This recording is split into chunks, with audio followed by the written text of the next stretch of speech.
Very good evening and warm welcome to Breaking Today News right here on Switch TV. My name is Lincoln Umbugwa. Our sign language interpreter is Teresia Washira. We have a lot in line for you tonight, but first, the headlines.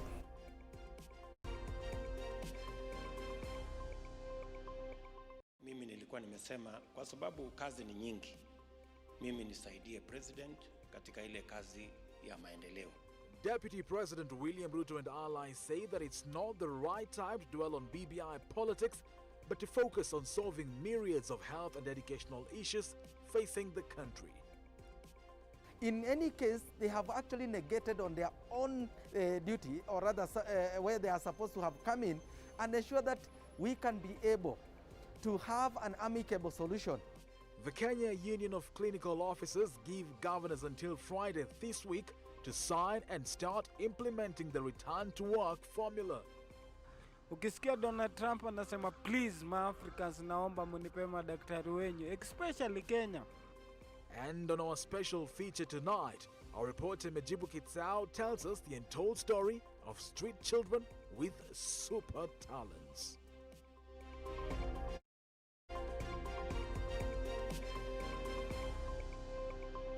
We're live on Facebook, YouTube and Twitter. On YouTube, you're live as Switch TV News. Send in your feedback to our SMS line 111 and at Switch TV Kenya and at Lincoln Umbugwa. And these are the top stories.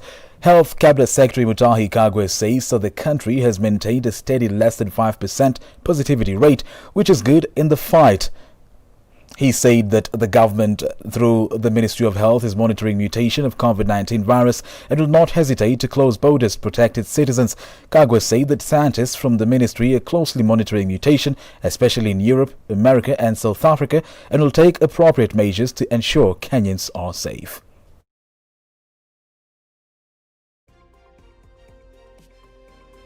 In the first 2 weeks of February, we expect the vaccine to be here. I have explained that the first people that are going to be vaccinated on voluntary basis are essentially the healthcare workers, and other frontline actors. Frontline actors being doctors, nurses, teachers, and so on and so forth. As you are aware, we have maintained a level over the last almost 10 days now of less than 5%. Today's positivity rate is at 4.6%, having some 271 positive cases over a test of about 5,380. So when we look at it, we are still maintaining that level. We have unfortunately lost four people as well across the country, and the positivity rate remains stable, except that we can't be sure what is going to be in the next 10 days. So we want to observe and see whether we can maintain less than 5%, and we will be very, very happy if that happens, particularly as we open the schools. So far, things are looking up, and we hope that we continue. The Kenyan healthcare system hangs by a thread after a 48-hour strike notice issued by clinicians. The Kenya Union of Clinical Officers Secretary General George Gibore has blamed the governors for sidelining medical professionals' plea. Namukeni Samuel reports. Barely a week after clinical officers called off their strike after their union signed a return-to-work formula with the Ministry of Health, the Kenyan healthcare sector is still in limbo as medical professionals are set to down their tools once more in less than 24 hours. The Council of Governors have distanced themselves and they have not been available. In any case, they have actually negated on their own duty, or rather where they are supposed to have come in, and ensure that we can be able to have an amicable solution. The Kenyan Union of Clinical Officers SG George Gibore laments of what he calls egoistic manner being shown by governors towards the health professionals in the counties. And I can particularly say the Chair Council of Governors, he gave a go-ahead and he said that that is a good step and he fully supported and they will be there to sign on Monday. We were caught with surprise, actually an utmost shock, that they changed their tone and actually change of heart. After a long silence on health issues, the former Prime Minister Raila Odinga has urged the government to solve the stalemate before it gets out of hand in a statement, and I quote, "The strike threat also comes at a time two counties, Nyamira and Migori, have had their health systems paralyzed by doctors' strike that is hardly talked about and is running into 2 months now. This is therefore a time we need all our healthcare workers on duty or on standby, not on strike or being tossed around between the two levels of government. The statement goes on to say, and I quote, "I therefore wish to make an urgent appeal to the two levels of government, the counties and the national government, to immediately talk to each other and urgently bring to an end this ill-advised and ill-timed standoff and possible strike." End of quote. Because appending on a signature does not take even a minute. So that is to mean it is just a pen and a minute to append the signature, and actually you avert the looming strike, or rather for the clinical officer not to go on strike again. But if they fail, I do not think we have any other option. The Kenyan healthcare system hangs on a thin rope as the doctors and nurses are also set to join the strike once more. It is now evident that the return to work formula deal signed by the government and healthcare professionals is now over, and they will be back on the streets in less than 24 hours. Namukana Samuel, Switch TV, Nairobi. Thank you, Namukana Samuel. Moving on, Deputy President William Ruto and allies have said that it is not the right time to dwell on BBI politics, but to focus on solving myriads of health and educational issues the country is grappling with. Ruto says that he will focus on helping the president achieve his legacy rather than BBI. The DP was speaking in Embu County at a church service where he was accompanied by his Tanga Tanga allies.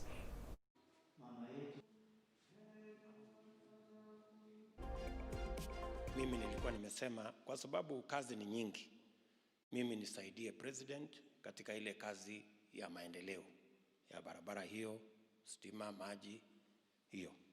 Wengine pia washughulike na hii ya BBI. Na kwa sababu kazi ni kazi, si ndio? So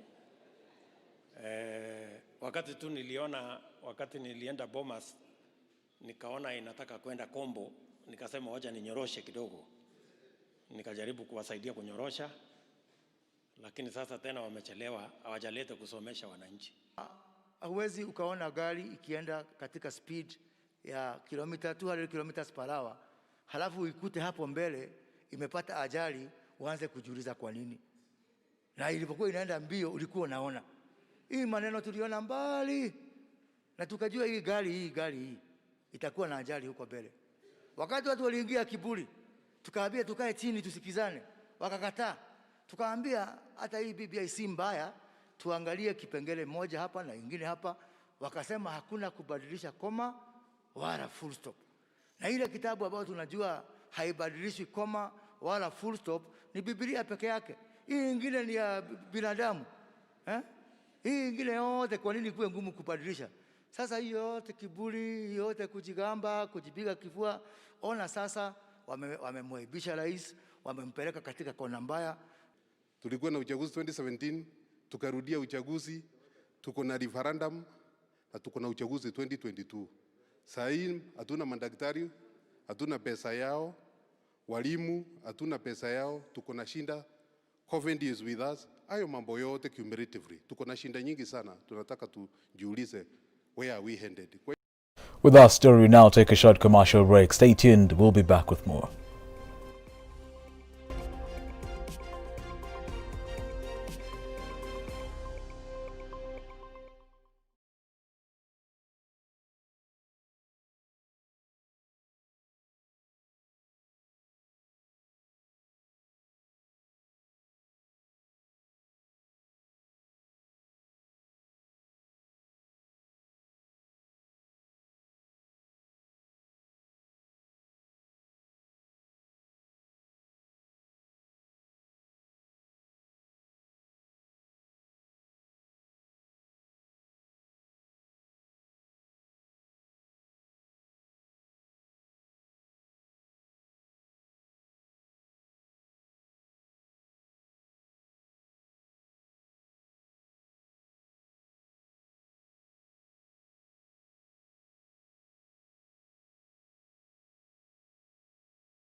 Welcome back and thank you for keeping it Switch TV. We are live on Facebook, YouTube and Twitter.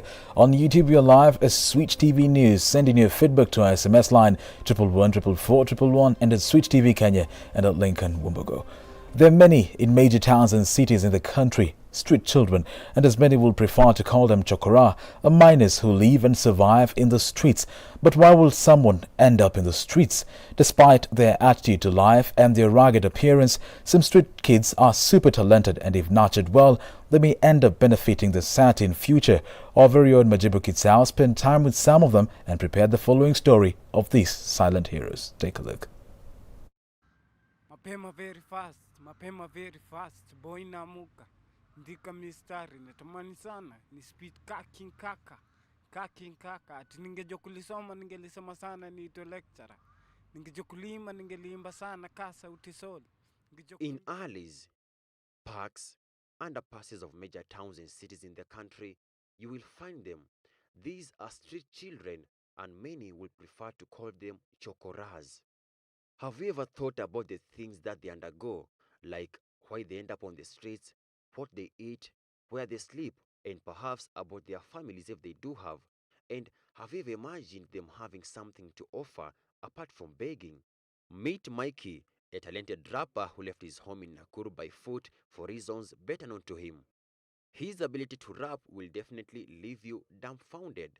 Ningekimbia, ningekimbia mbio sana ka Kipchoge. Ni saa tunaongea vitu zina make sense ka 50 cents. At rangi yangu ni ya Kenya, tunaanza na black yetu na inchi, white ni ya amani. Red walimwaga damu wakipigania inchi, kijani ni ya ardhi. Usipotunza inchi yako kuna mtu mwingine ataitunza. Watu wengi wanasema ati sisi maboy wa street tuwezi tukasimama kwa stage tukasplit, but sisi ndio ma speaker corruption. Maboys tusare corruption. Kuna wale walikufa kina mzee Jomo Kenyatta, lakini walisema vijana tunzeni nchi. Usingoje mseka Dedan Kimathi kukufa kwake aliziko na pingwa fufuke ati akuja atunze nchi. Sisi wananchi tutunze nchi, especially vijana. Tupende hii Kenya ni yetu. Nimesema hivyo nikijua kabisa sisi vijana ndio future kesho, lakini sijamaanisha ati sisi vijana ndio tunaweza tunza nchi. Sisi wote wananchi tukiungana kimoja tutatunza nchi. Si Kenya ni yetu, tuipende tuitunze. Hebu bakini mkijiuliza hizi maswali, leo boy wa mtaani anatunza nchi na wase wa switch hapa, si tushapenda Kenya. Juu niko sure hakuna mtu mwingine atakuja kupenda Kenya. Answer this question. We are surprised by how he gets to put down his lyrics into amazing pieces of trap songs with no piece of paper and pen, with no access to a recording studio. Mimi mse naangaliaga hivi kai ya rangi ya Kenya, niliangalia siku ya mashujaa. So najua mimi sijui kuandika, sijui kusoma, unaona. So mimi niliangalia wakati ya mashujaa, bendera zikipandishwa, kona vile nitaimbia ndio nikaimbia. Nikaangalia Pastor Ng'ang'a naye wameleta na juu na King Kaka, nikaangalia vile nitawaimbia. This is Carlos, Mikey's friend and a rapper too. He is very calm and easy to be with because of his amazing voice. Mimi naitwa Carlos. Ukitaka kunipata Facebook utanipata ka John Jesus. Bro, mimi nataka niwashow. This is not form. Nilikuwa base nimeseti na kin bro wakaka mwakani show home. Mimi niliwashow saki ata lom. Sam, alias Starboy, Loverboy Kenya, as his friends will call him, ran away from his home in Thika, where he was staying with his aunt after misunderstandings swelled between them. Upon realizing that he could no longer read from the same script with his aunt, the streets were his better option. 50 blunts, niko gone, niko foron, niko blown, niko fete, niko blown, niko tolo, niko round, niko fete kama nim, nina rodia, niko sete kama flow, nina kom, nina kotia, BT5 korone mezidi nchini Kenya, tuko fata, tuko flata, tuko party jo, tuko rada, tuko flata, tuko jati do, tuko fati plaga, tuko fati jo, sapati pati kuvaa kwenye kiatu bro, niko shate, niko flata, sibo blati do, ati sijipige kifua, sijida. They say every cloud has a silver lining and that grace man is in the mind. Meet Phil, an artist who was once full-time street child who is using the eloquence of his mind to stand taller than his friends. Kuna time niliko kwa street na ilikuwa frustration mob sana. So nilikuwa huko kwenye street. Hiyo ni kitu ambayo nadhani watu wengi wajui kunihusu. Kuna time nilikuwa na randa huku, ilikuwa time mbaya sana because kukule ilikuwa shida, kupata place kulala ilikuwa noma zaidi. Na nilikuwa na face tu zile challenges street boy kawaida anapitia. Mara kukimbiza bure na polisi, ukichukua chakula, mtu anakupatia zile mabakisho. Siku moja nikiwa pale Uhuru Park nimetulia, nimelala, nilisikia mtu ameniamsha, kuamka nikapata ni madam fulani. Huyo madam akaniambia, wewe ni kijana mzuri, wewe ni handsome, kwa nini uko kwa street? Unaweza tafuta kitu ufanye, unaweza kusaidiaje?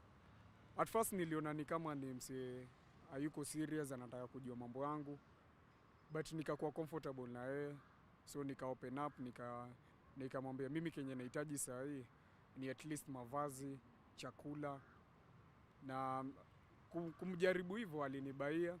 So nikajua ni mtu mzuri, ndio nikaendelea kumuelezea mengi. Nilipatana na mtu anafanya art. Huyu mtu kukaa naye chini akaniambia, "Jo, unaweza kufunza art, unaweza penda art." Nikachukua, sikuwa najua hata kuchora nini vitu kama hizo, lakini sasa nikachukua ile interest na passion ya kufanya art. So kidogo kidogo nikaanza kufanya tu art ile ndogo nafanya. Watu wakaanza kufurahia, watu wakaanza kuniambia, "Yenyewe unaweza fanya kitu." So nikagrow kutoka hapo. Regular beatings from police officers are some of the major challenges they have to endure. Kaa kupigwa na polisi, unapigwa tu bure, kanjo naye ndio huyu anakukimbisha mbio. Mimi unaweza nipata hapa Jivanji. Kikuja tu ulizie Mikey, but jina ya industry ni street boss. Mkikaa tu hapa, kamini munisaidie tu wenyewe, hata munirekodie ngoma, itakuwa ni afadhali. What these people undergo is something you will not want to imagine. They too have talents, and it is evident that given chance to nurture their talents, things may turn over a new leaf and be who they want to be. Acha nimalizie na hii inajiita corona. Ati wachini niwaambie ukweli. Wachini niwaambie ukweli. Wachini niwaambie ukweli. Walisema mchimba shimo uingia mwenyewe. Lakini sijamaanisha mchimba shimo ndio uingia mwenyewe. China walitengeneza ugonjwa unajiita corona virus. Mfuato na ndugu zao Italiano, kuna siku tulisikia Italy walianguka 700 people per day. As Kenya tukajiuliza swali, tukianguka 700 people per day, nani ndiye atabaki? Juu niko sure hatuwezi fika ho ndio. Hiyo ugonjwa kuna time ilikuwa sugu sana, ikashinda mseka Donald Trump, president wa America. Ukisikia Donald Trump anasema please my Africans, naomba munipe madaktari wenyu, especially Kenya. Tukimpe madaktari wetu ni nani atatutibu? Sioni upendeleo, wacheni tuambie ukweli. These are the silent heroes. For Switch TV, my name is Majibu Kitao. Indeed, those are the silent heroes. Thank you, Majibu Kitsao, for that story. Now, news just in, the Mombasa County government has fired 86 doctors for failing to resume duty after their strike was called off. Among the healthcare workers sent home is Kenya Medical Practitioners and Dentists Union Secretary General Chibanzi Mochonda. According to Mombasa County Public Service Board Secretary Jason Farouk, the 86 doctors have failed to deliver services without satisfactory reasons, which amount to negligence of duty. And moving on, hundreds of law enforcement officers have mobilized across Washington as thousands of supporters who refuse to accept President Donald Trump's election loss flocked the nation's capital to protest and put the final stamp on President-elect Joe Biden's victory. Take a look. Hundreds of Donald Trump supporters began massing in Washington ahead of a protest called by the outgoing U.S. president, who has refused to concede defeat in the November 2020 election. Law enforcement in Washington, D.C. blocked off streets before pro-Donald Trump rallies in the U.S. Capitol. Thousands of the president's supporters are protesting the 2020 election result in Washington streets ahead of the Congress certifying Democrat Joe Biden's electoral victory today. Coming from all corners of America, the demonstrators said they had answered Trump's appeal to gather in the Capitol when the U.S. Congress is expected to vote to finalize President-elect Joe Biden's election victory. Large parts of the downtown area were boarded up with shops and businesses shuttered by the virus and amid fears of a repeat of the violence that rocked the city during racial justice protests last year. Trump has refused to accept his election loss, making repeated and unfounded claims of fraud or vote rigging in the states where he was narrowly beaten. Various courts have rejected legal challenges from Trump's team. More than half of Republican voters believe Trump won or aren't sure who did. Nyakundi Kelvin, Switch TV. Thank you, Nyakundi Calvin.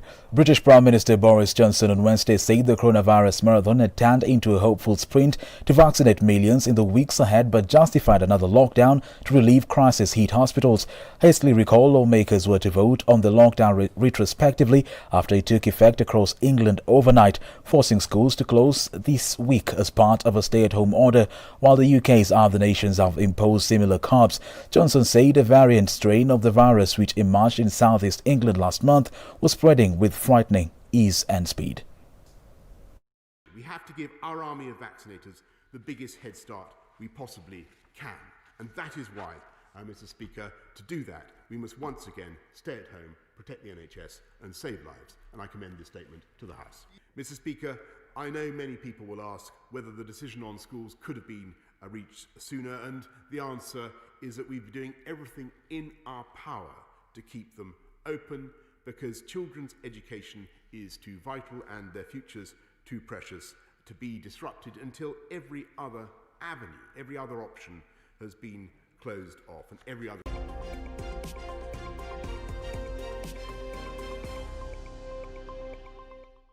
From the business desk, the key to fresh produce success last year can be attributed to the use of latest technology and availability of technical training, which has enhanced easier market access. But despite this success, the sector is still facing numerous challenges.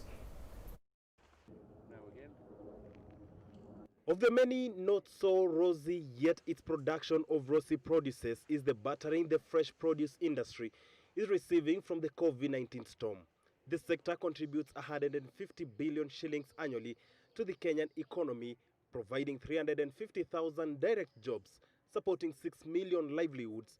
But as it wades through the storm, the sector is still facing the most unprecedented moment. If companies lose market for whatever products that they are selling, then obviously they close shop. The companies, especially that were doing one product, like herbs, and when the market for herbs was depressed, they stopped shipping. And you know, if you stop shipping for 6 months, for 8 months, then you're basically closing down. That's what it means. Since the declaration of the COVID-19 as a global pandemic last year, locally close to 50,000 employees working for the horticulture industry have been sent on compulsory leave. The shrinking European market is forcing the Fresh Produce Consortium to look elsewhere. We're also looking at getting into direct sales other than just looking at the auction as an option to be able to place flowers into people's houses and different shops, other than relying on the auction that at one point was closed because of the COVID. Despite these challenges brought about by the COVID-19 pandemic, the horticulture industry performed fairly well, where fresh produce exports collected a cumulative of 5% profits compared to 2019, but a huge chunk of the amount went to pay for air freights, which had increased its prices due to lockdowns. Thank you, Clifford Ndobi. The Moi South Lake Road is under rehabilitation currently. The road has been hampering smooth transportation of horticultural produce, with farmers losing up to 60% of their revenue. Kenya Fresh Produce Consortium is optimistic that the government will complete the road entirely in the next 2 months, where 1.6 billion shillings is required. The rehabilitation works. I'm not aware what the government has allocated to complete the road. But we do know that if the government has to redo the road entirely with the recommendations that were in the economic study report, probably probably a further 1.6 billion will be required to do the road properly, and that will serve that part of Naivasha for a number of years.